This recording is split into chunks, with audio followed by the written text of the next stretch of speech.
Okay, we are back again, Owen and I, and we were meant to do this yesterday, but I was quite sick.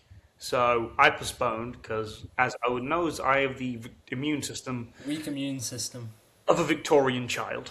So, yeah, A Victorian chimney sweeper. yes, something like that. So, yeah, we had to postpone. I had to give myself an extra day, well, 2 days, but we're doing it now. So, And the bone structure of a caveman. hey, my injuries have relatively managed to improve, so I'm a bit better now. So we're going to start by reviewing the championship games from 8 days ago now, and we're going to start on the game which turned out to have more emotional investment for the both of us because we were on opposing sides, and I was right. So I'm very happy about that because Owen decided to pick the LA Rams and I picked the Seattle Seahawks, who are representing the NFC in the Super Bowl. So I was correct. Owen, how do you, Right, because of a Sam Darnold masterclass. how which do is you why feel doubted about they would being win. wrong? Well, I feel like we're both wrong. Because the reason why they won was a Sam Darnold masterclass, and you didn't have that on the cards.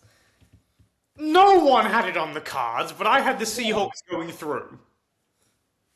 Okay. I did it to motivate him, right? By the powers of Seahawk DNA and blood from 10 years ago, I delivered a telekinetic message to Sam Darnold that I believe in him. Do you believe in Sam Darnold? And he took that message and he defeated the Rams and he beat them and he's advancing from a masterclass into the Super Bowl. So, Owen, let's talk about the game and not my masterful telekinetic powers. Well, the biggest story is obviously Sam Darnold. Do you actually believe in him now? Like, do you think he's the real deal? I think when someone plays like that in the biggest game of their life, you don't have to totally get rid of all doubts, but you do have to give them a lot more cushion than you're used to giving them, right? So going into the game against the Lions last year for the number one seed, anyone saying that I don't believe in Sam Darnold was totally fair. The playoff game they had, where they lost to... Who did they lose to? Did they lose to the Rams? I think they lost to the Rams. When's this? The Vikings against the Rams last season. I don't remember. I feel like they lost to the Rams on Monday Night Football. And honestly, his games against the Seahawks this season, I think everyone had every right to believe that they would lose. Like, because of Sam Darnold. And what Sam Darnold did, and I think the win against the 49ers did them the world of good. Because ultimately, when you win a game in that fashion, just destructive, and your mistakes don't matter, and you don't make any mistakes. Yeah, they lost to the Rams in 27-9, and he was awful. So Historically, he's not played well against the Rams, even this season. yeah, so at this point he's had 5 huge games. Well, if we scratch this playoff run, going into this playoff run, he had 4 huge games. The 2 games against the Rams this season, and then the playoff game he had last season, and the game for the 1 seed he had the year before against the Lions. No, the game for the 1 seed he had the week before against the Lions. When you're as bad as he was in those 4 games, everyone's well within their rights to doubt you. And everyone's well within their rights to still have a bit of doubt over you, right? The doubts don't completely get expunged because of 1 good game or 2 good games. But when you have 2 mistake-free games, and one of those games is also quite possibly the best playoff game of the season. What's the other one? Stafford's game? Again, in that same game. They had a great duel. So when you have that, I think you're allowed to not be questioned anymore until you have another stinker. So that's probably what I'd say on the matter. I don't actually think... I think Stafford did play very well, but I don't think it was as good as people make out because his 3rd and 4th down conversion rate was not good. I was going to say the same thing. I'm saying you can argue Stafford's because he did throw for more yards. You can maybe say he had a bigger load because of the fact that, Sam Darnold, he did get helped out by a special teams unit for the punt returns and a muff punt, blah blah blah. But yeah, I would agree. Like the third and But what? the thing about Stafford, I think that did make like that 4th and 1 where he had to fight through the defender to get that, like that was cold. So he had moments where you were just like, so he did play a very good game, but that's the main thing. It's the 3rd and 4th down conversion, which Sam Darnold, I don't know what it was like 85% on them, and which is crazy. Yeah, he did. He was playing out of his mind, which obviously the law of averages, he's not going to play that well every week, but to do it in that spot, you've got to give him credit. The only thing I'd say about Darnold, now I don't know if this is a bad thing or a good thing, but we've seen players who can perform in these big moments. Like take Jalen Hurts for example.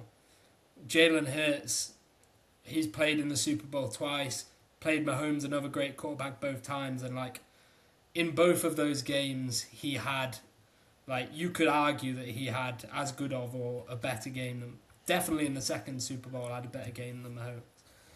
But Jalen Hurts obviously this season we've seen that he is not that kind of player week in, week out.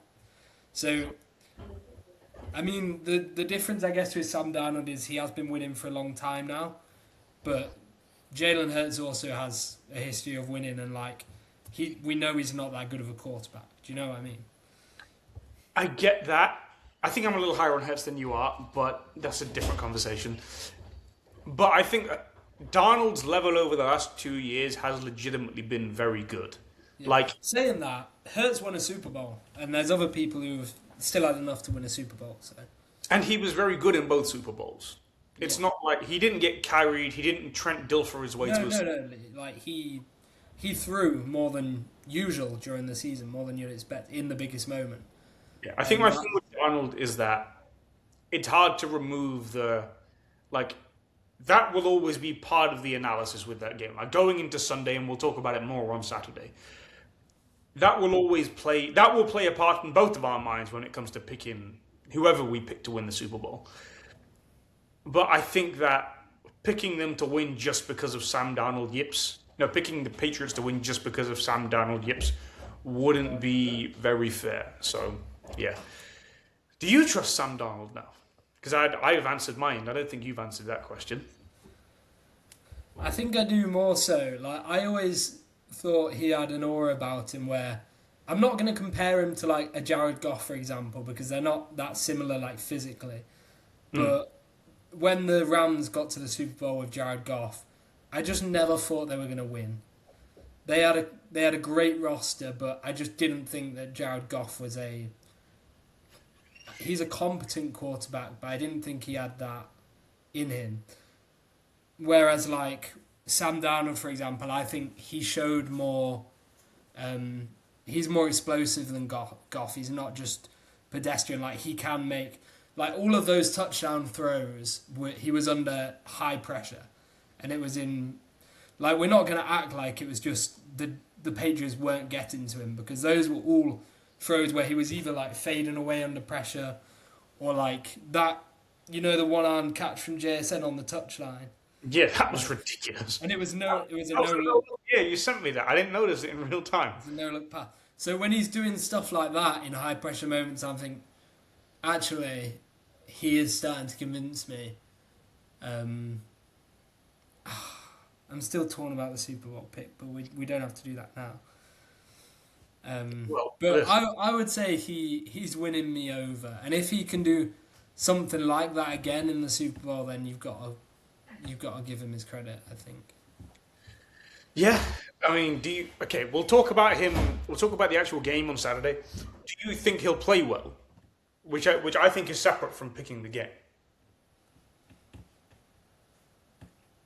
I don't think he'll play well. Not as well as it did last week, but just do you think he'll play a good game? And what constitutes as good, which I think is a good question. I think I could see him throwing 200 yards, 2 touchdowns, and a pick. Is that a good game? I'd say it's fairly good game.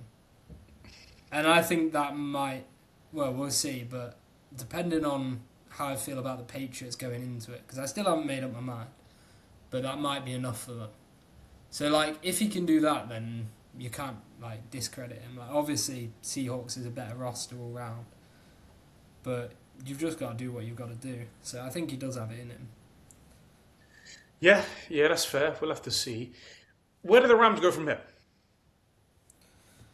Run it back. You think? Fix that secondary. I think, well, Stafford I don't think is going to retire. I hope he doesn't. But I think they're the biggest weaknesses in their team is, first of all, the special teams. They need to sort that out because that dropped catch was dreadful. And I think he had 2 bad receptions, that same guy. Can't remember his name now. What was it? I can't remember. But that dropped catch cost them big time. And then also their secondary. Wait, are you talking about on the punt? Yeah, on the... Yeah, the muff punt. Yeah, the special teams. I forget it. Something Richards, I want to say, but I might be wrong. And then also the secondary looked... I mean, they were playing JSN and but they're weaker than their defensive line. They very much rely on getting pressure on the quarterback. Yeah. Okay, well, I think they definitely need to make a couple of changes, mainly on the... I think they need to get... My thing with the defense is the more pass rushes you can get, the better. Because if your back end's not as good, fine. But if you can get pressure on a quarterback, you can make the back end look a little better. Yeah. So I think if you get better on there, their offense is smooth. Like, they don't need to fix anything. If Stafford's there, if Puka's not up for an extension for another year, I think maybe it is this year. I don't know. But Kyron Williams is nice. Devontae Adams, you need to just look after his body a bit more. Almost give him the Matthew Stafford treatment, they'll be okay. So we'll have to see what happens over there. I mean, McVay, he needs to have a bit more balls with his coaching, man. Like, because you think they got as close as they were, and like, if Nakua can keep his knee up off of the floor, they have a shot at a 50-yard Hail Mary to go to the Super Bowl. Which, okay, it's a Hail Mary. That wasn't happening. It's called a Hail Mary for a reason, right? But we've seen people pull off Hail Marys, you know? So, if they... I just don't think that was happening. Probably not, but at the same time, someone wouldn't have thought that Aaron Rodgers could pull off back-to-back Hail Marys against the Cardinals in 2015. But I definitely think this Rams team...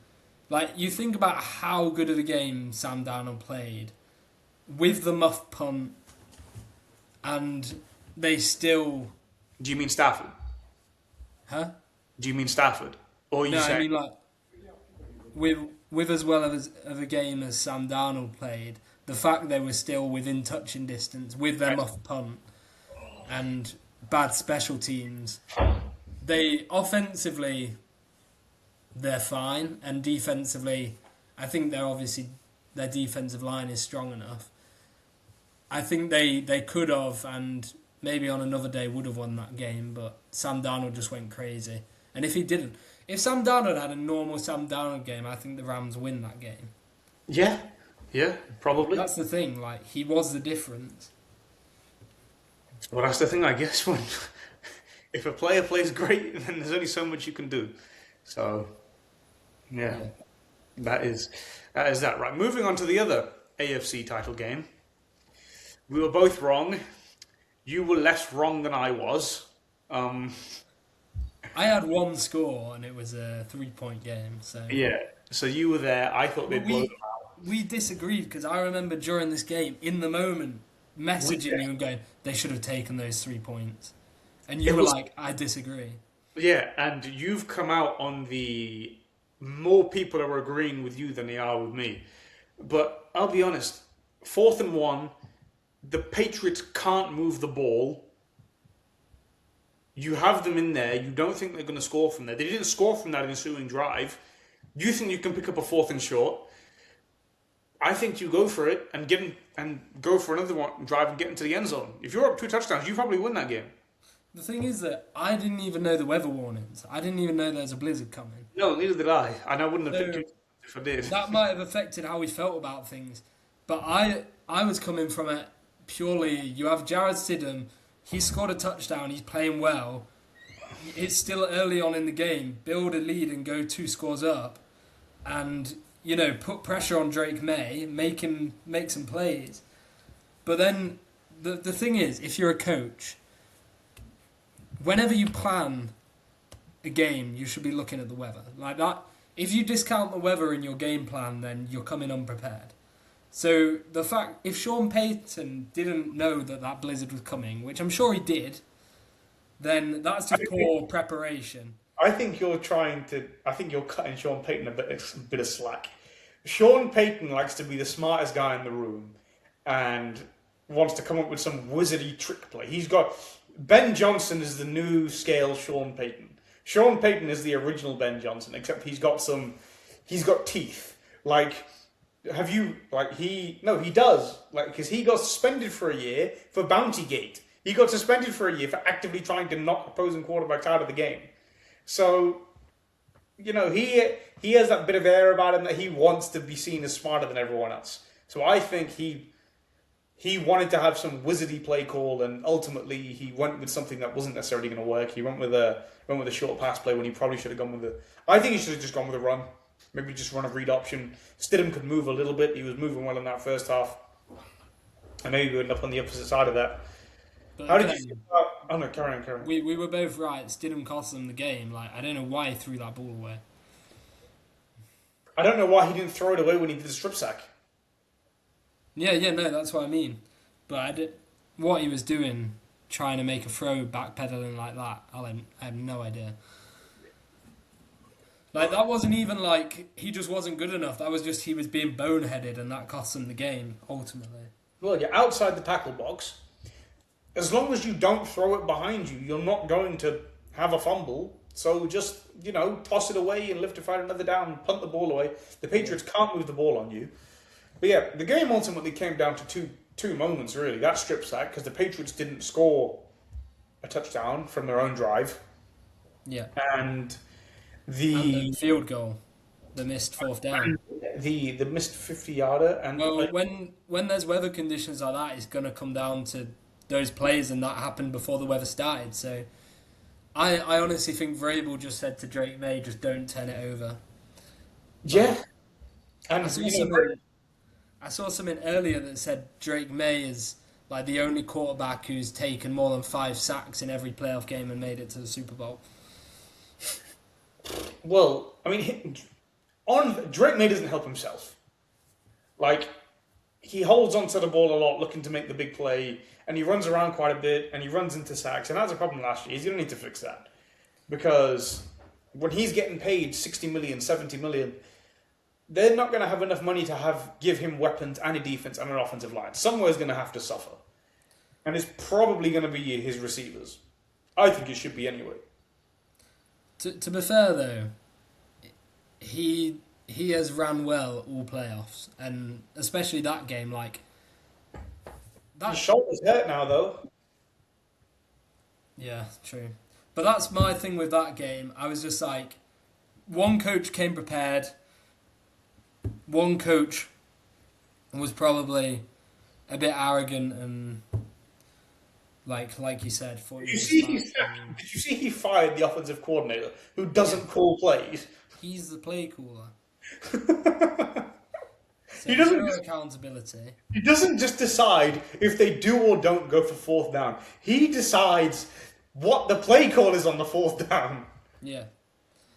Which I think is moving more towards, with coaching, you have Vrabel, Mike McDonald, and they're more game managers and motivators, and then they'll leave their coordinators to make plays. Vrabel's got Josh McDaniels, and Mike Donald's got Kubiak, and I think that's kind of where coaching is shifting towards, more than these coaches we saw Sean Payton and Sean McVay both lose and get out-coached, and they are more play callers. So I think coaching is moving more towards that anyway. I'm not sure about that because, last year is not a great example because I don't think Andy Reid calls the plays in Kansas. I just think he sets the system. Sirianni definitely doesn't call Yeah. plays. Carl Shanahan calls plays. Ben And Johnson. yeah, I mean, I don't necessarily think there's a right or wrong way to do it. I think it's a big workload, like for you to have to manage everything. So I don't. I think that's maybe a different conversation for a different day.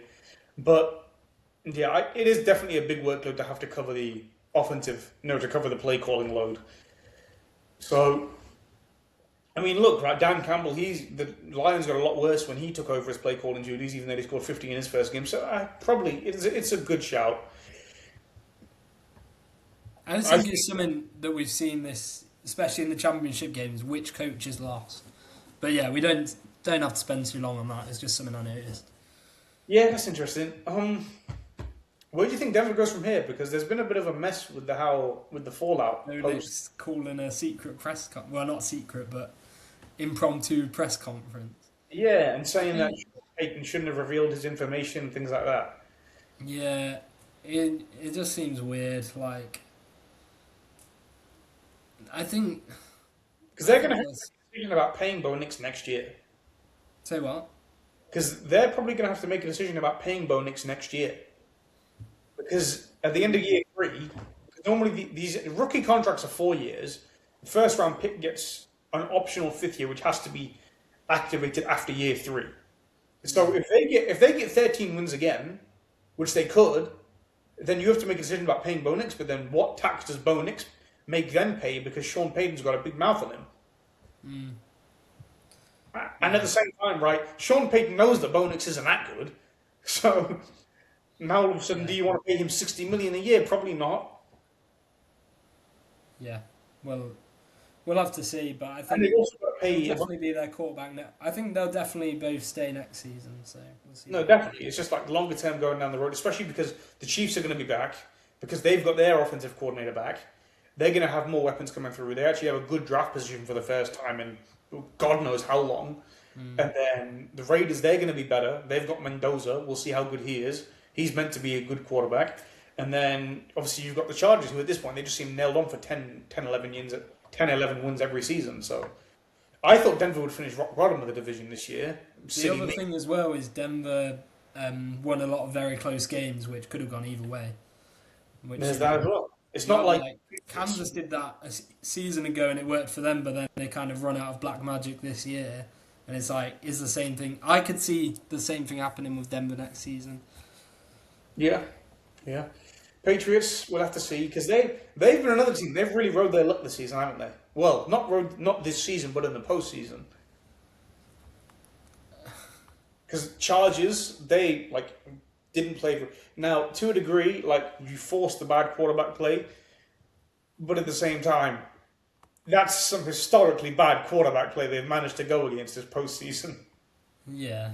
I mean, I said I don't give the Patriots defense as much credit as some people were giving them against the Chargers and Texans, because when I was watching CJ Stroud, it's like he's missing open throws. Like he wasn't even under pressure for half those throws.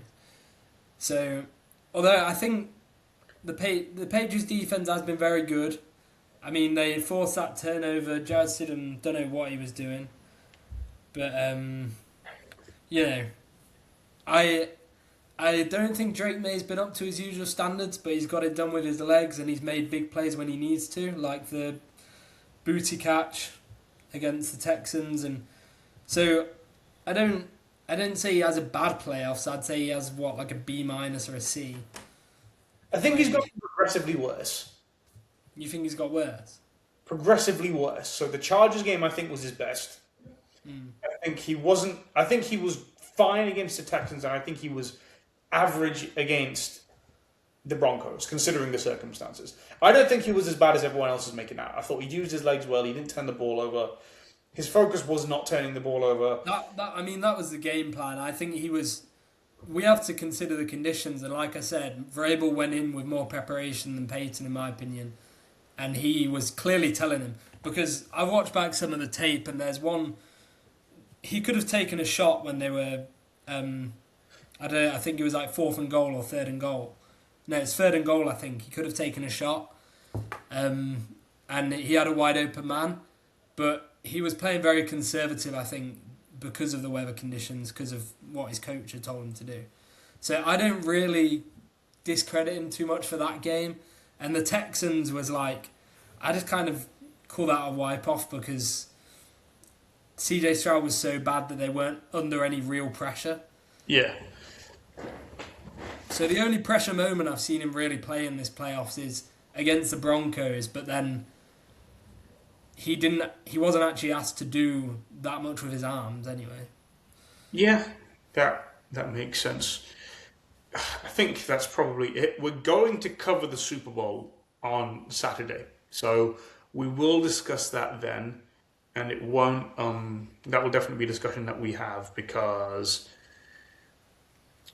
we want to obviously make predictions for that, and I don't think either of us have made our minds up yet on who we're going to pick. So, Owens hasn't, and I haven't either. So.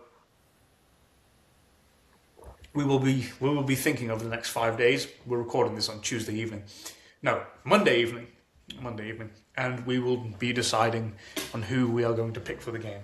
I'm not even sure who I want to win yet. And I think Owen wants the Patriots to win. No, he does want the Patriots to win because he texted me on Sunday after the game. So we'll see if that influences his pick. But I don't know why I want the Patriots to win so bad. Like, I don't have any affiliation. It's just I find myself rooting for them, I think. So the next order of business, I think, is that lanky Greek fellow in Milwaukee. So, Owen, you are the resident trade expert. So, where do you see Giannis ended up? Because it seems like he's ready to leave. He's told the Bucks, find me somewhere else to play. And at this point, we have 3 days before the trade deadline. It's February 5th at 3 p.m. Eastern. So I always remember this day because when it would get to 8, obviously we're in the UK, it would get to 8 p.m., right approaching 8 p.m., and I would be furiously scrolling Twitter, hoping that whichever team LeBron was on would make a trade to fill in the holes. And the only person to ever fill those holes was Dan Gilbert. Rob Pelinka never did it. He never ever did it. He never got us Anthony Davis in the 18-19 season, and he ended up having to pay 120 cents on the dollar to get him with 3 first-round picks in the following offseason, and he never did it in another offseason, and he never did it at another trade deadline. He relied on buyout people, which really annoyed me. But away from that, we're going to talk about LeBron James later. So, Owen, you've probably thought about some of the potential trade destinations more than I have. So first of all, do you see Giannis leaving, and where do you see him ending up? I think It's trade deadline, to be clear. I think we can both agree we don't actually see him going anywhere at this point. But speaking about it hypothetically, I mean, we were looking at it just before the show at what the percentages were, chance he leaves betting-wise.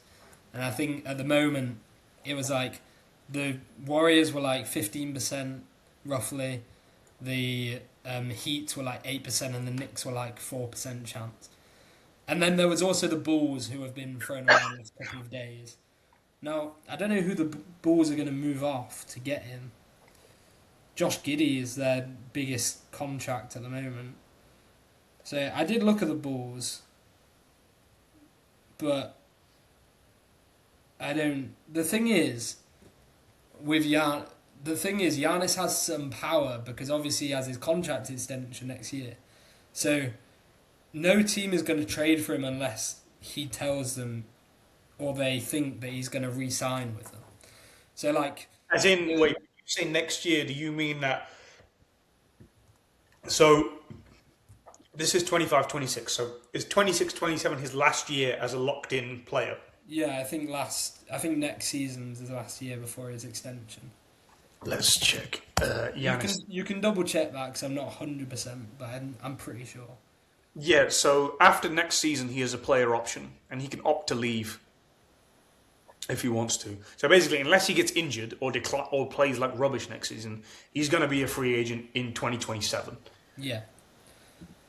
So, there's teams like Brooklyn, for example, who have the draft capital to do it. But they know Giannis is not going to re-sign with them in 2027, so that kind of takes them out of the race. I mean, I've been listening to some things. Nick Wright seems to think Atlanta's the best place for him to go. Right now? Yeah, which I just don't see. Well, they just traded Trae Young. So, it's not like they just got rid of Trae Young. Well, the idea is they'd move off. They'd trade Ricochet, who was obviously number one pick, but they'd keep Jalen Johnson, who's been their all-star player this year. And then they'd move another big contract as well. But I don't personally see Giannis wanting to re-sign with the Hawks. So I don't really think that's going to happen. I think it makes... I don't really see the Golden State Warrior thing. I don't know about you, but... Like, why would the Bucks... Because who are they going to move off? Jimmy Butler or someone like With that? a torn ACL. With a torn ACL. Who you have either Jimmy Butler or... An old Draymond. Or Jonathan Kuminga. It's like... Those are not desirable players for the Bucks. Oh no, Karen, if you have more in mind. I also don't think the Warriors would compete with Giannis this year. Like, they'd maybe win like first or second round, but they don't seriously compete for a championship. I want Giannis to stay East first and foremost, just for the competition of the league. I don't want every single good player in the West, because at the minute, right, you've got Luka, you've got Joker, you've got Shea. Neither of us particularly. Well, I particularly don't like Shea, but that's a different discussion. Like, most of the best players are out west. The faces of the league, like it or not, are still LeBron, Steph, and Durant. They're all out west. The Clippers, who are looking good now with Harden and Kawhi, they're obviously out west. Pretty much all the good teams are out west. Out east, all they really have last year were Boston and the Pacers. Yeah. Knicks, fine, but even then, do the Knicks win that series without some freak shot making? Probably not, which isn't sustainable. But let's say you have Boston, New York, and the Pacers. None of those teams, and even then, the only one of those three teams can really win the title are the Celtics when they have Tatum and Brown, and we don't know how good Tatum's going to be when he gets back from his popped Achilles. Because again, we don't know how good the Pacers are going to be when Halliburton gets back from his popped Achilles. So I want him to stay. I want him to stay East, because at that point, if that goes, I think you almost have to fold the idea of conferences. I think at that point, just play 82 games, 1-30, and just scrap it out from there. Playoff tournament goes 1-16, go from there. Doesn't matter. Because at this point, otherwise, the entire thing just seems pointless. It's like, okay, whoever comes out the West is going to win the title, right? It's going to keep going like that. So yeah, I want him to stay East. I want him either in New York or in Toronto. I don't know what the Raptors could trade for him, but trade Ingram or RJ Barrett. Done. Send Ingram expeditiously. Put him on the first flight. Deport him. Right? It doesn't matter. They'd still keep Barnes, obviously. I like Scotty Barnes. Yeah, and he's an all-star this year as well. He can't really shoot, but he's good at the other stuff. He'd go well with Giannis. Yeah. Deport Brandon Ingram, right? Get whatever the Canadian version of ICE is and get them to deport him, right, immediately, right? Bring Giannis, because listen, right, Toronto's probably the one place that would treat Giannis the way that Milwaukee does now, because... Well, New York as well. I don't think New York would, because they're going to expect wins immediately, and they're going to be like, a small market kind of... No, I just mean just everywhere, just adoring him. Because I think in New York, they're going to be like, we just made the conference title. We just made the conference finals last year.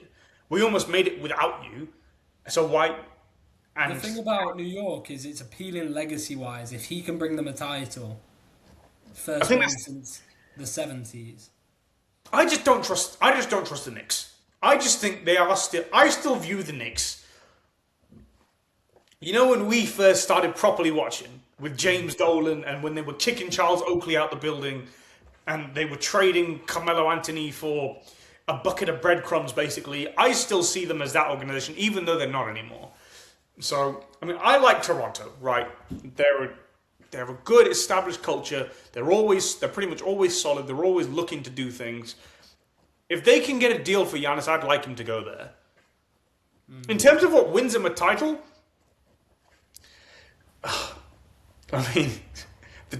there's there's the red button option in terms of the Spurs.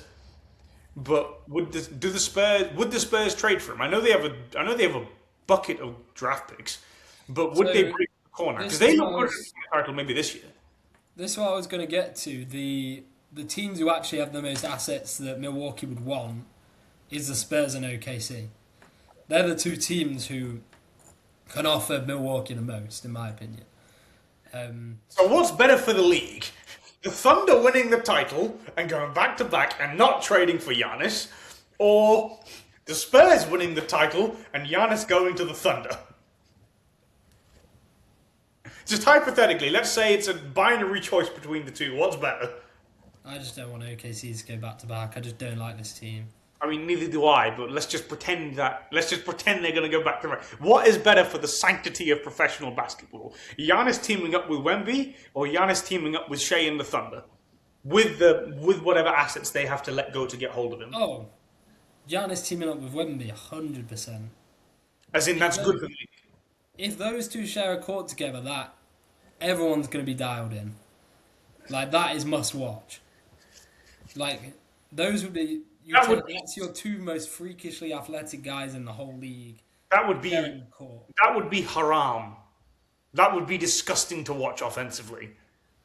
It would. It would be the most, because I don't care what people say. Wemby is not as good offensively as people like to make out. He is an eyesore, and he has taken a big leap this year. I've watched him a lot this year. He's taken a massive He's still leap. a bit of an eyesore. And then Giannis is just run and dunk man who can pass, and who refuses to learn, who refuses to properly play in the post, and wants to act like he's Kevin Durant. Get your 7-foot backside in the block and do some drop steps, and Wemby needs to do the same. Wemby has done a lot more this season. He's moving more towards that. So I like the direction. I'm not going to lie, he's been the one player I've watched most this year. Just because, like, you don't see that with other players.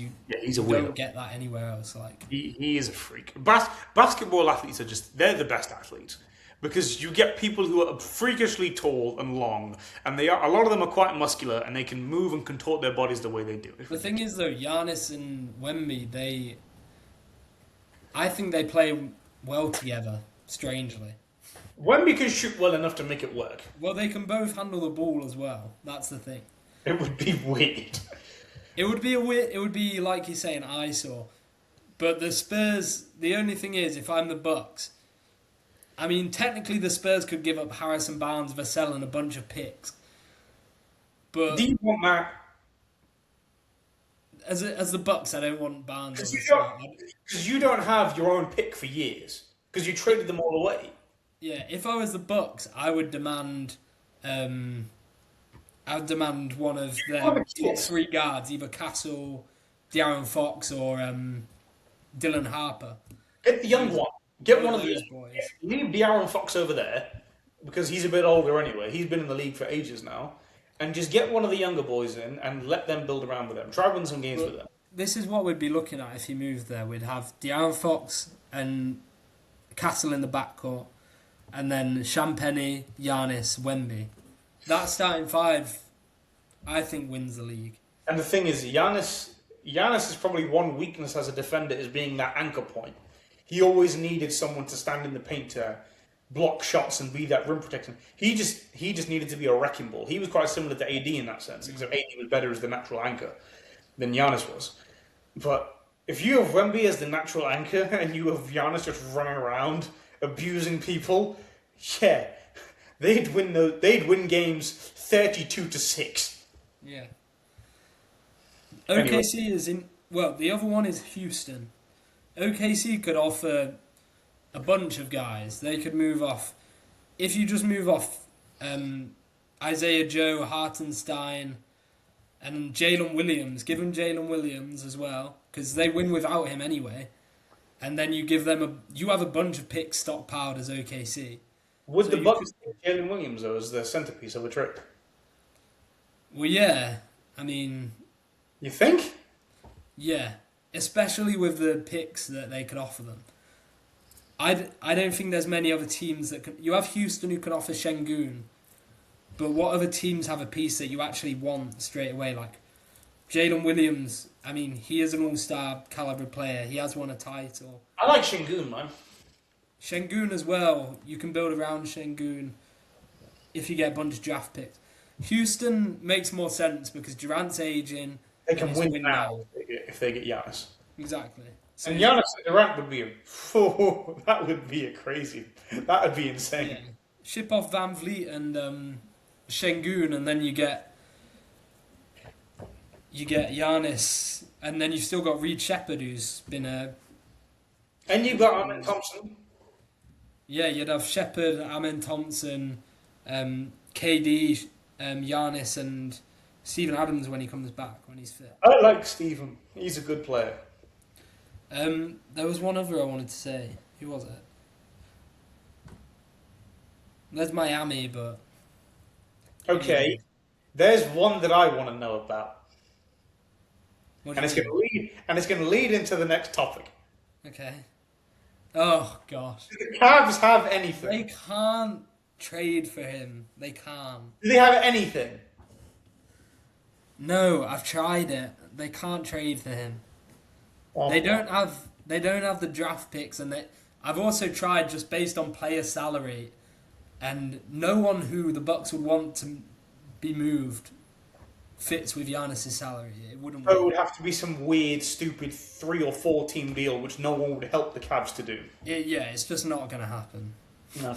Unfortunately for you. Right. So, on to the next topic. LeBron James. He is my favourite athlete. He's going home. Right, Owen, the Cavs made a trade the other day. They'd swapped out Keon Ellis and something else, and they brought back Dennis Schroeder. So, salary-wise, how likely is it that LeBron goes back at the minute? Well, he'd have to take the minimum salary or a low salary, but he can't. If it's basically in his hands. Like, Okay. if he wants to leave LA and go to Cleveland on a minimum salary, he can. Like, that could happen. And I would really like it to happen because it would just be a storybook ending and everyone wants it to happen. In 2018, I wanted LeBron to leave because the Cavs had no chance to decide anymore. Their resources were done because they spunked their load on the Kyrie trade. On Jay Crowder, a crippled Isaiah Thomas, and a number 4 overall pick, which fetched what was his name? The kid with the hair. What was his name? Something Colin Sexton, I think his name was. Yeah, Colin Sexton. He's crap, right? He's rubbish. I don't know why they ever traded for him. But if they kept, because that was the window, right? You have LeBron, you trade, because the initial trade in 2017 was you trade Kyrie for Paul George. No, they were going to get Chris Paul and Paul George to the Cavs somehow, and they would have shipped out Kyrie and Kevin Love. And the Cavs GM reneged on it for some reason. Whoever it was at the time. No, it was Dan Gilbert. He said no to the trade. And then Kyrie put in a trade request 10 days later. It's all his fault. He's the reason that LeBron left for the Lakers in the first place. So, That's the sad thing.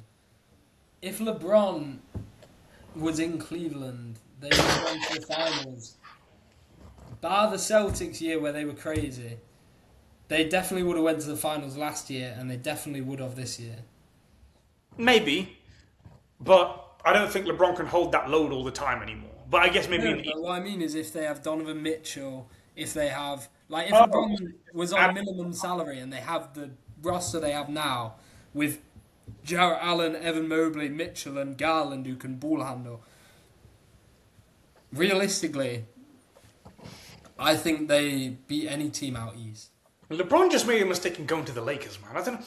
It was so stupid. I wanted to listen to my wife and my children. Shut up. Just go to Denver, right? Go to Philly or Houston and stack rings. And instead, you wanted to go and be a bloody business mogul. Or even that, if you want to win a title in LA, fine, right? I don't know why you want to kowtow to the basketball history and legacy media. It's all a load of nonsense. No. I think it was fine him going because he won that ring with AD. It's just like...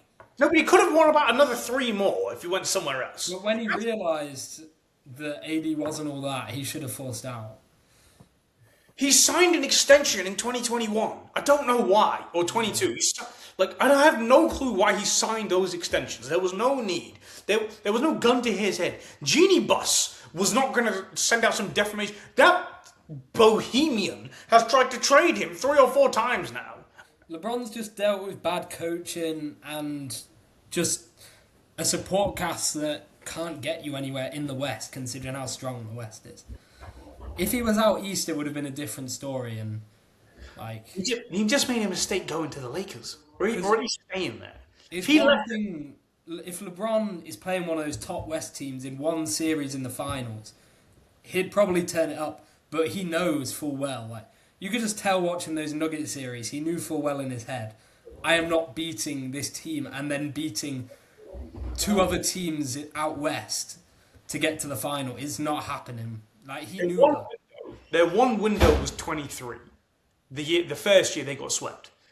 And, well, that was the year they got swept. And that was their 1 year. And he had a bad foot, and Jokic was just out of his mind, and Jamal Murray was just doing stupid stuff all the time. But it's just like, for the sake of honor and intent, just go and play with Steve Ballmer. He would have given you an extra $100 million under the table. Well, when you have to deal with players like D'Angelo Russell and Gabe Vincent as your supporting cast, like his best role player for the last few years has been Rui Hachimura. And he was good, but he can't defend.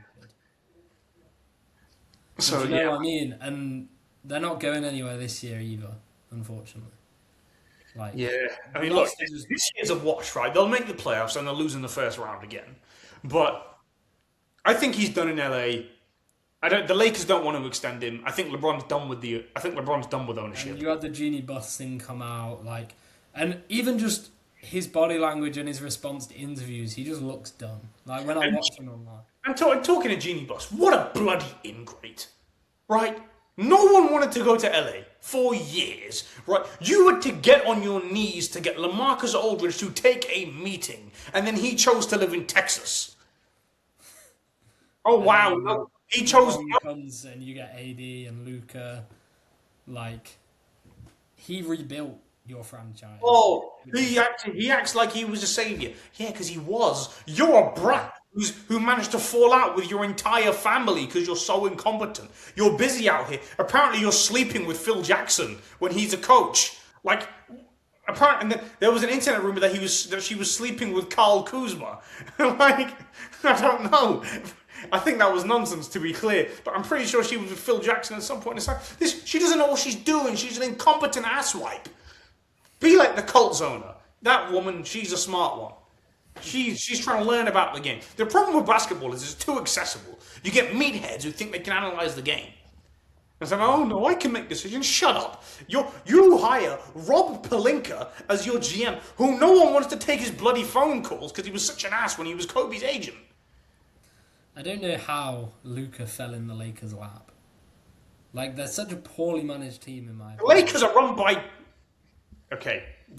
Laker fans should thank Nico Harrison for everything. Yeah. He's just because he's wrapped Luka to their franchise, which after LeBron left would have failed. They were done.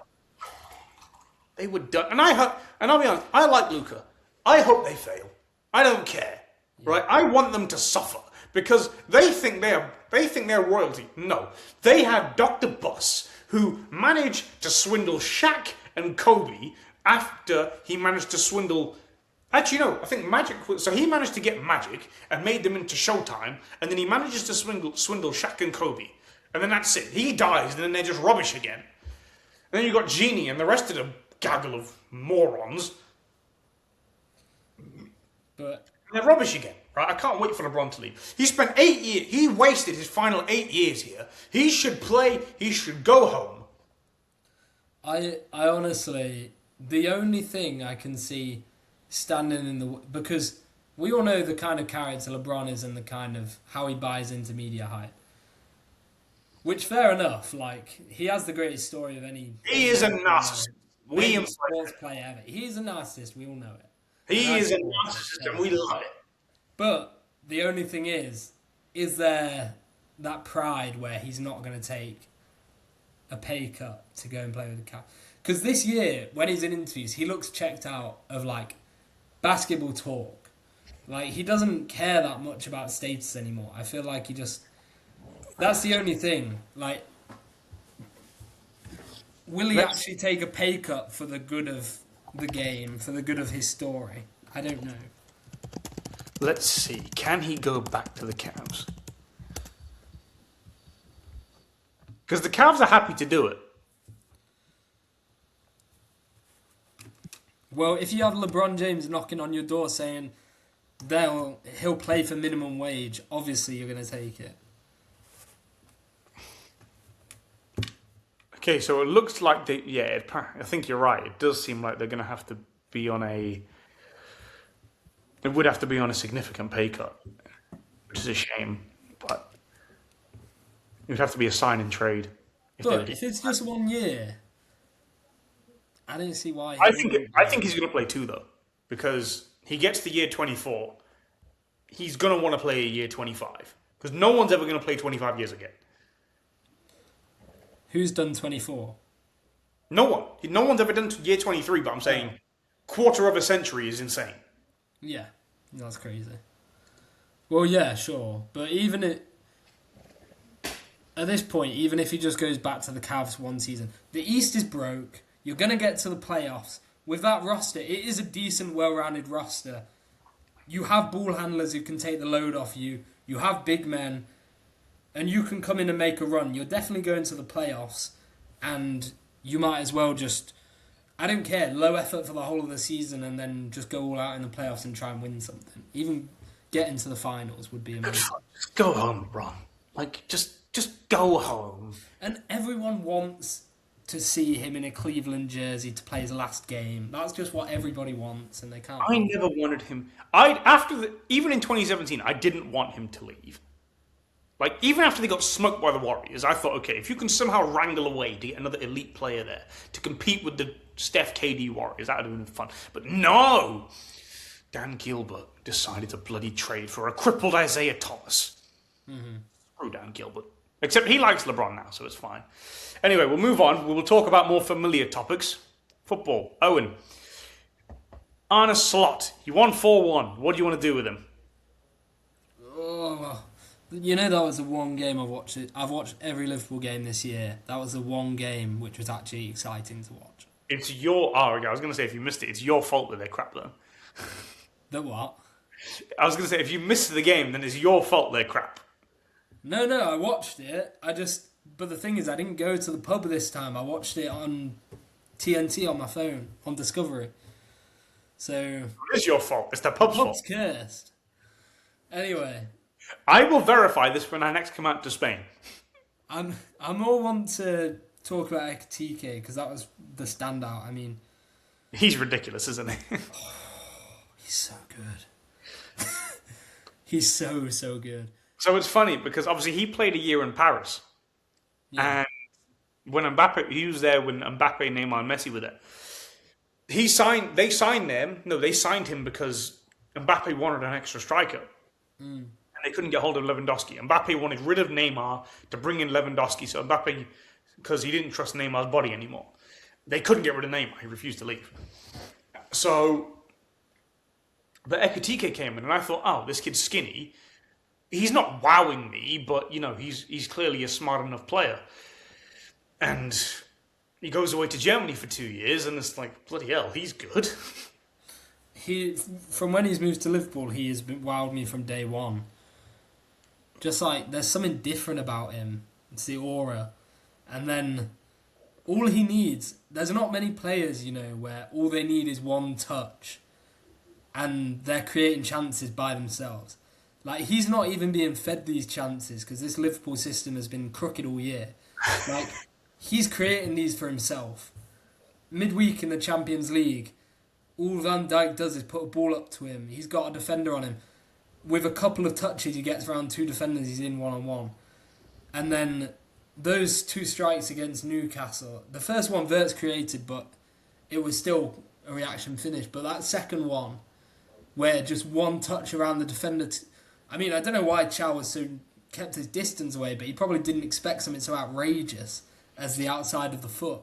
Yeah, that goal's ridiculous. Like, I actually said in my because I have a group chat with other Liverpool fans. I literally said, as that play happened, I was like, I ain't seen this in a...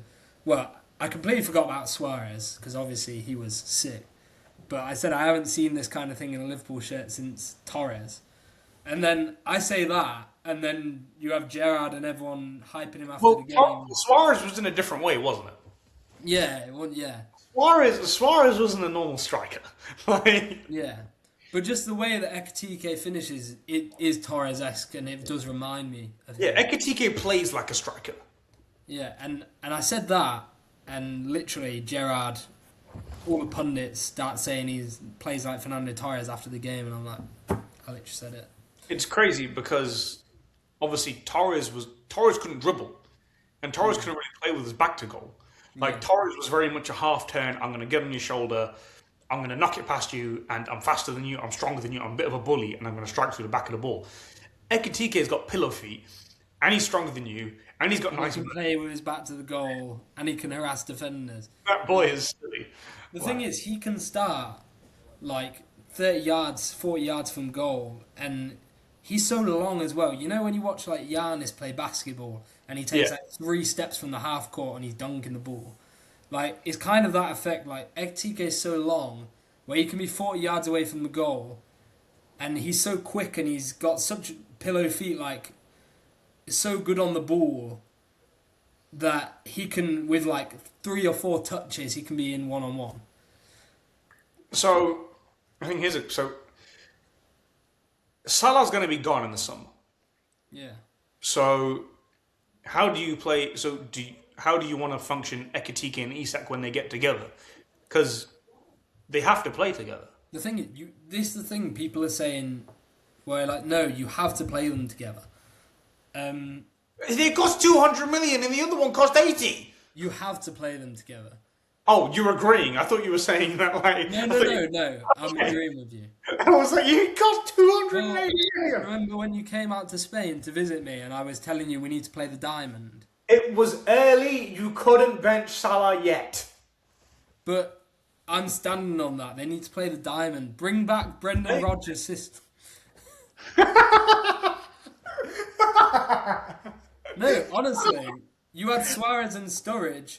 Suarez, Sturridge, Sterling. Both eaten that year. And they played that diamond system. But how would that... So you have Alisson, full-backs, centre-backs. Number 6 is who? Gravenberch still? Gravenberch as a 6. He can't. He's wicked on the half turn. You're probably going to sign someone to play the 6 instead of him because he can't pass. I like Gravenberch as a 6 because he's wicked on the half turn, and he's got those. He's so... Yeah, but he can't pass. Gravenberch? He can't pass. Like he's very slow when it comes. He doesn't drill the pass properly. He's not good at initiating attacks. No, but I think he's good defensive cover as well. Like, he's very long, and he can break up play better than any other of our midfielders. Oh, if we're just saying with the current unit, then yeah, okay. I thought we were talking about if we could get other players through the door for you guys. Oh, okay. No, that's fine. I would agree then. Gravenberch as the 6. With the current unit, I'd obviously play Gravenberch 6. I'd probably have Gravenberch 6, McAllister as one of the 8s. Szoboszlai is the other one, of course. He's a monster. Wirtz is the 10. Wirtz, and then Ekitike and Isak. Which is literally what I said when you came into Spain. Yeah, I just didn't think you could bench Salah yet. The only one... We've signed this Jacquet from Rennes, but I don't know how good he is. Yeah, I saw you with that today. But I'm assuming Konate is going to be gone. So I think he'll extend because he's been robbed. It's either he'll extend or he'll go to Paris. He won't go to Madrid. Well, I don't know who would want him really, but Paris had taken. And then the only real player, well, the only thing we've really got to resolve is our wing backs because I don't trust either of our wing backs that we signed last year. I think you need to. I still think you need an extra forward. Even if you go with the front 2, I think you need extra cover because Gakpo looks like he's going to move. So I think you'd need... I just want to drop Gakpo and Salah because I Well, just then think you build around Wirtz and Ekitike and you'd Isak. need, you'd need two forwards then, because if Salah and Gakpo go, you can't just go into a season with three forwards like Ungamoa. So you probably need two forwards. You need a number six alongside Gravenberch. I think Adam Wharton probably makes sense, and then you probably need. And actually, you lot probably need about 5 or 6 players, to be honest with you. Yeah, we do. We And it need looks like, we and I need think another number six. We need full-backs and we need a couple of extra forwards.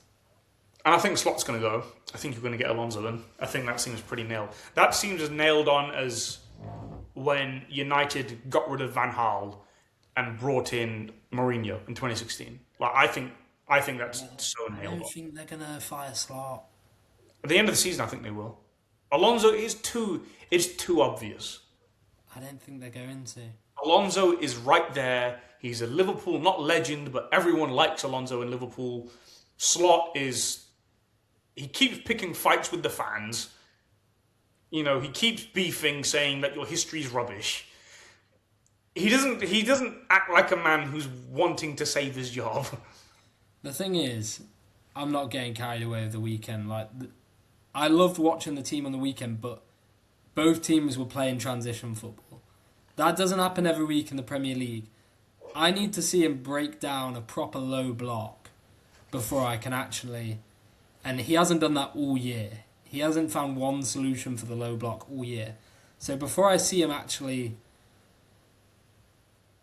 figure it out, I still don't trust him. I think you're going to get Alonso in. I hope we do.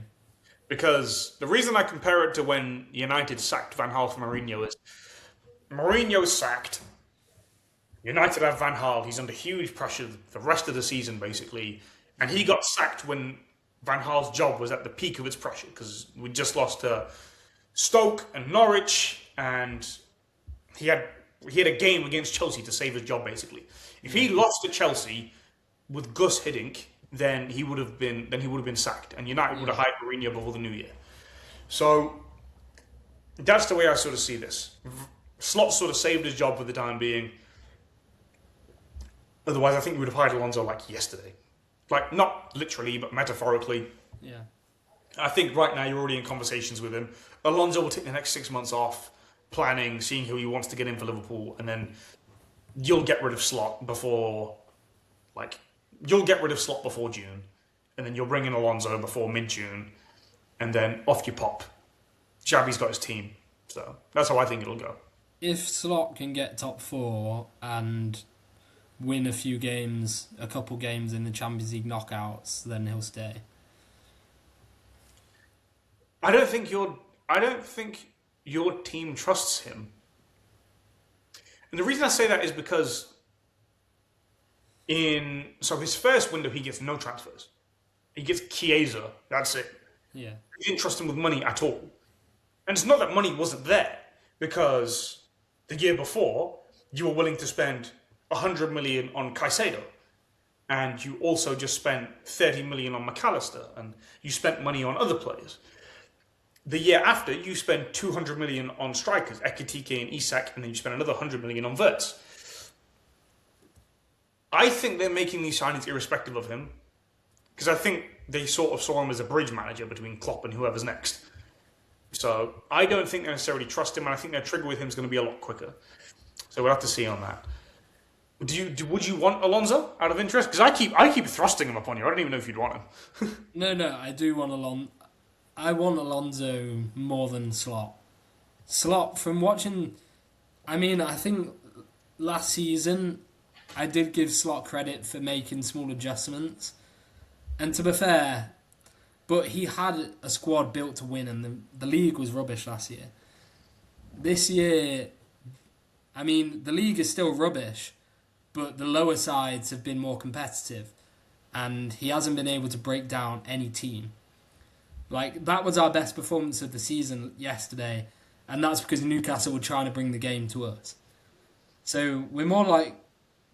I, personally, watching Slot's team so far hasn't been good, but then again, there's still something off, because Salah's not playing at the same level, and there's something off with the system.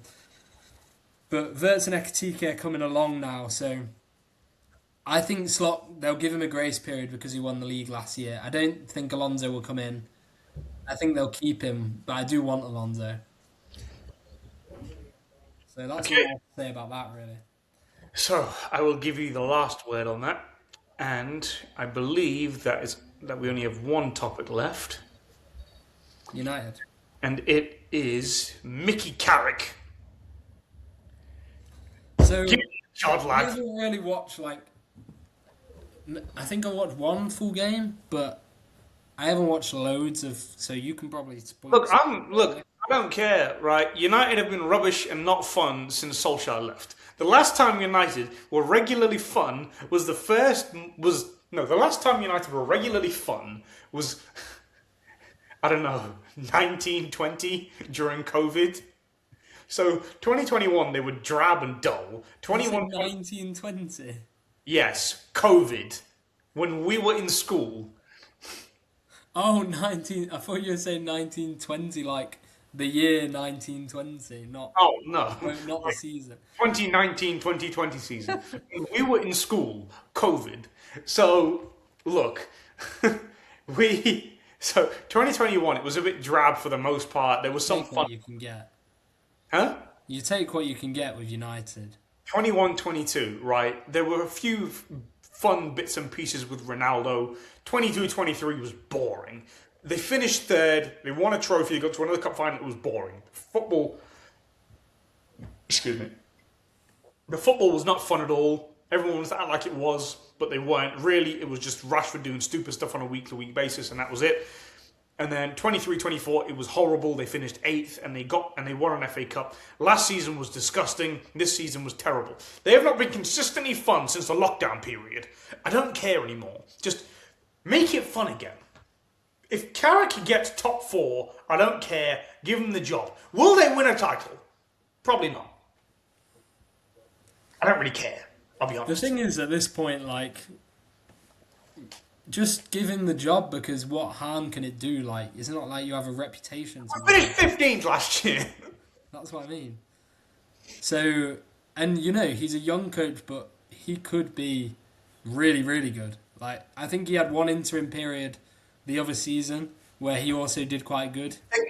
It was 2 wins and 1 draw. Yeah, which is also good. I mean, so his record so far. I mean, it's not just like we're basing it off these 3 games. Like, he did have that period as well where they played well. Like, so, and that's over two different seasons. So I just think wait till the end of the season, give him the job to the end of the season, and then reassess. I'll be honest. I think the brass want to give him the job. I think they just want to make it look like there's been a more thorough process than last time when they gave it to Solskjaer. Because last time there weren't even any rumours of them giving the job to anyone. It was just like, oh, he's beat PSG, give him the job. Yeah. When this time it seems like, oh no, they're going to interview a bunch of people. It's all going to be merit based. It is available for Carrick, but it's not a guarantee. You probably won't get it. And then come the end of the season, when they finish 3rd or 4th or whatever, and the fans are like, give him the job. They'll be like, oh, well, you guys all asked for this. He's done a good job. None of the other candidates are any good. Yeah, we'll give him the job. Because, Simeone's leaving Atletico by the looks of things. Tuchel, there's every chance that he crashes out when England don't win the World Cup. Because if England don't make the semi-final, then everyone's going to say Gareth Southgate made the semi-final and a quarter-final and the finals of both European Championships. Yeah. You couldn't beat his worst finish at a World Cup. Why have we brought you in? I think there's every chance that he might quit after this tournament. I don't think he will, for the record, but I think there is a chance that he'll do that. Yeah. Nagelsmann seems like a bit of a nerd. I don't know how he'll take to the English press. He could barely take the German press with Bayern Munich. Everyone kept crying because he came to work on a skateboard. I was like, all right, that's a bit weird, but I don't think it's really worth crying over. And then Pochettino, we'll see what happens with him. I wouldn't mind him. Pochettino or Tuchel are the people that I probably wouldn't mind. Ancelotti, he's too old now. I think that he's not someone who I want to build for 3 years to win a title with. He'd get this team trophies and he'd make them play fun football, but they wouldn't win a league title. I think the one good indicator from what I've seen of Carrick so far is you can kind of tell how good a coach is going to be by like how their top players play under them, and it seems like United's top players, they just seem like they have so much more freedom of expression, and they're playing like individually more creative and better football, which like is always a good indicator. Like for now, like Bruno Cunha has been sick last few games, and Burmo's scored, and they've just looked as a team. It's just been more fun to watch. Like it's not been anything extraordinary, but it's just been more pleasing on the eye than anything United fans have seen in a long time. So my thing is, it's not necessarily to do with that. It is, do the players respect you? Will the players listen to you? Yeah. So normally the best way to do it is to be an elite man manager. That's what Fergie was great at. That's what Klopp was great at. Mourinho, when men were men, was great at that. And Guardiola does it in a different way. He just makes them feel retarded. He's just like, I'm 1,000 times smarter than you. You're dumb. You will listen to me, else you're going to run around being a stupid person for the rest of your life. So that's how Guardiola, like, there's different approaches, obviously. But Carrick, the players seem to really like him so far, which is a big thing. That's kind of what I meant. I said it badly, but you can tell by the way they've been playing that they've responded to him as a manager. Yeah, whereas they weren't responding to Amorim whatsoever. Yeah, and I also just don't think it helped that Amorim kept making them do things that clearly they couldn't do. Yeah. Like, the whole back three stuff clearly didn't work, and he kept sticking with it, and, it just wasn't working. He's made the players a lot more fit. Like, that's 2 games in a row they've won late, and 3 games in a row where they've just fitter and more athletic than the opposition. So, yeah, well, that's what happens. The one thing I'd say, because I don't know if you heard, Rashford did an interview in the summer talking about like the different United coaches he's had over this slump, and he said that all of the coaches had a system that they tried to implement, like Van Gaal, Mourinho, Solskjaer, Amorim. They all had a system that they tried to implement on the players, and he said the only different one was Mourinho, and he would just be like, we're going to win. I don't care how we win, but it doesn't matter as long as we win. And he said that was what was so different for him.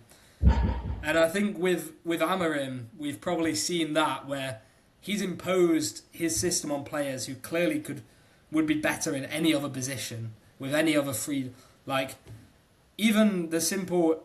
I think he was playing Diallo as like a right back, and now Carrick has just put him further up the pitch. So... Carrick's just like... Part of me would, as a United fan, be reserved, as in, like, is it just a Slot situation where Slot's not that good of a manager, but he just makes small adjustments so that players actually feel comfortable playing the football they're good at? Do you know what I mean? Well, the thing is, it seems like a lot of your players seem like they just think Slot's a bit of a prick. Like, yeah. Like, they just seem to think he's a bit of a prat. Whereas Carrick he's not like a United icon, but he's very respected within the club. Yeah. Like, he's a person of great stature. Like, he was at the club for something like 11, 12 years maybe. He won everything there is to win outside of an FA Cup. Or did he? No, he won the FA Cup because in 2016 he was there under Van Gaal because they won the FA Cup.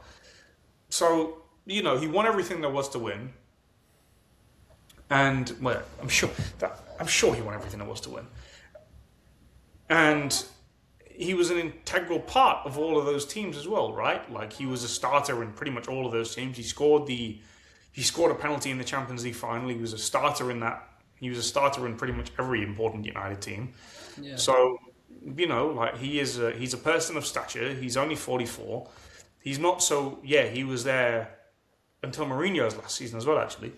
So, yeah, I see no reason why... Yeah, 12 years, that's a long time.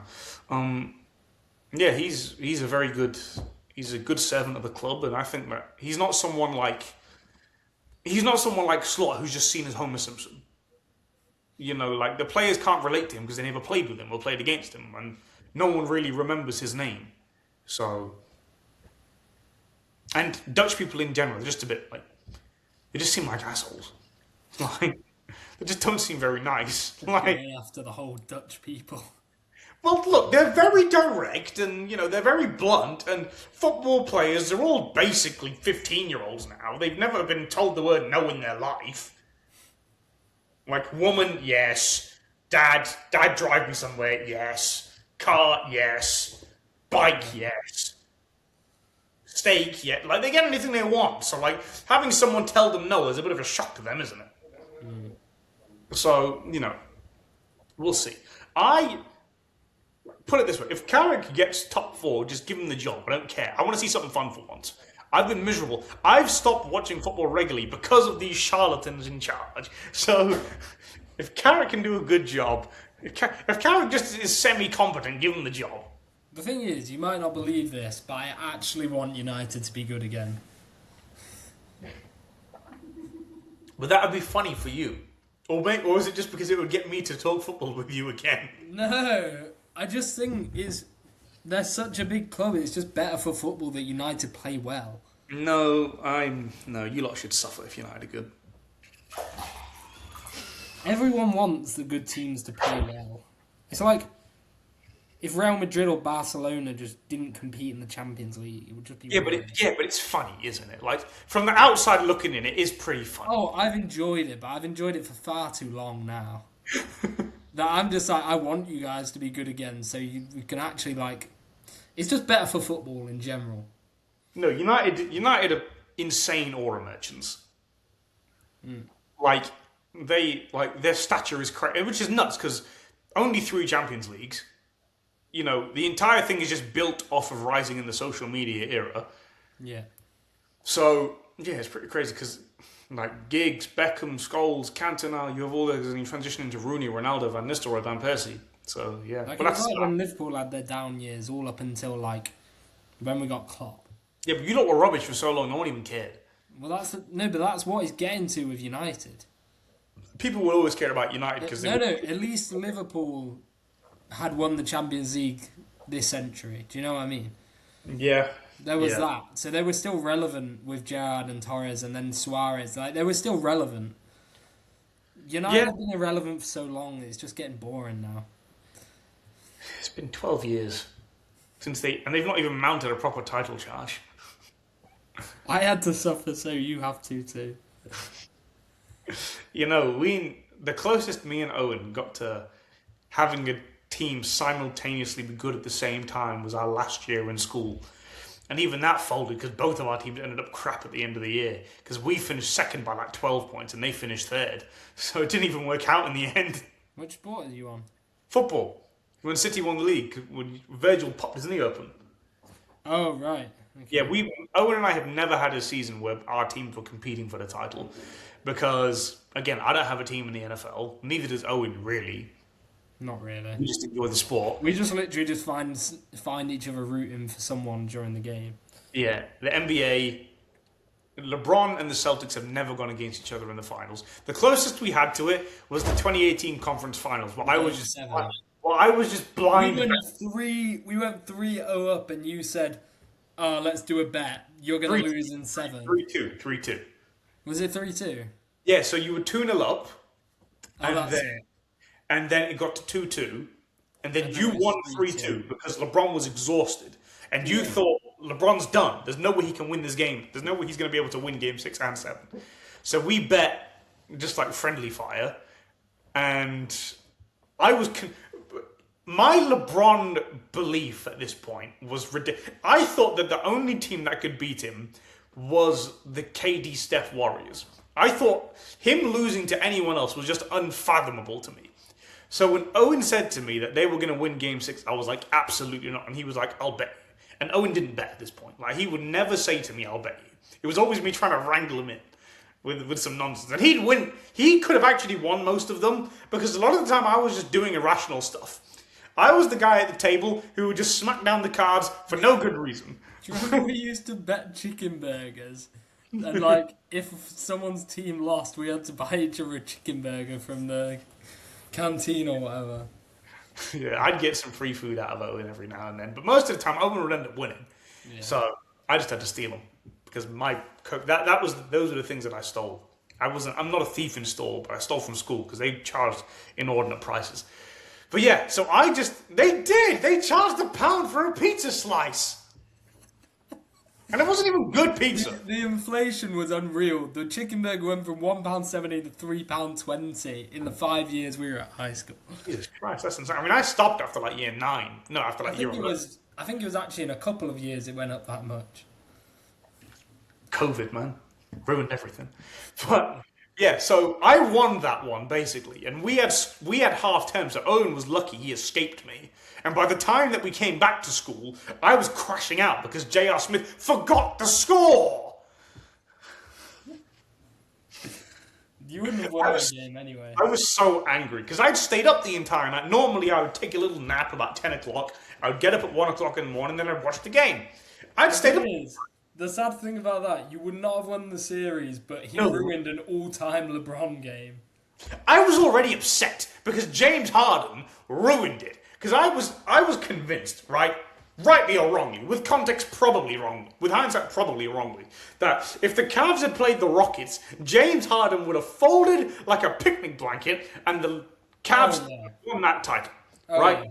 Especially with no Chris Paul there, because Chris Paul's hamstring popped. Like, just imagine this is made of swish. Just imagine this is made of string. Ping. Like, he would have turned into that, and it would have just been LeBron and shooters against James Harden and shooters. I had full faith that LeBron could win that title, but James Harden crashed out, and he went 0 for 17 from 3.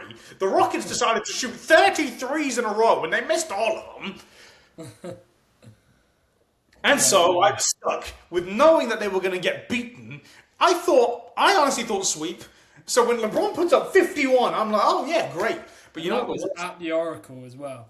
Do you know what the worst thing was? Through that entire game, I had deja vu with the 2009 Orlando Magic game. I did not think they were going to win that game. When LeBron got the charge and he got the and one over Jordan Bell, I thought they're going to lose. They're not going to win this game.